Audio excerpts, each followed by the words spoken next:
আজানের জবাব দেওয়া একটা আমল, আপনারা জানেন তো। মুয়াজ্জিন যা বলে তার সাথে সাথে তা বলা, তার পরপর সেটা বলা। মুয়াজ্জিন যখন আল্লাহু আকবার বলে তখন আপনিও আস্তে আস্তে করে আল্লাহু আকবার বলবেন। মুয়াজ্জিন আবার যখন আল্লাহু আকবার বলবে আপনিও আল্লাহু আকবার বলবেন। মুয়াজ্জিন যখন আশহাদু আল্লা ইলাহা ইল্লাল্লাহ বলবে আপনিও আশহাদু আল্লা ইলাহা ইল্লাল্লাহ বলবেন। মুয়াজ্জিন যখন আশহাদু আন্না মুহাম্মাদুর রাসূলুল্লাহ বলবে আপনি কি বলবেন? আশহাদু আন্না মুহাম্মাদুর রাসূলুল্লাহই বলবেন। অনেকে সাল্লাল্লাহু আলাইহি সাল্লাম পড়ে, সাল্লাল্লাহু আলাইহি সাল্লাম পড়বেন হলো আযানের শেষে, কিন্তু আযান চলাকালীন আশহাদু আন্না মুহাম্মাদুর রাসূলুল্লাহই বলবেন।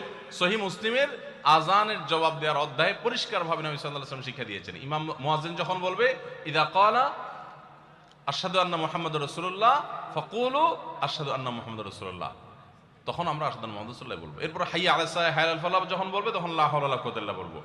এরপর আল্লাহু আকবার বললে তাই বলবো, লা ইলাহা ইল্লাল্লাহ বলার সময় তাই বলবো। তারপরে আযানের জবাব দেবো, দুরূদ পড়বো, দোয়া পড়বো।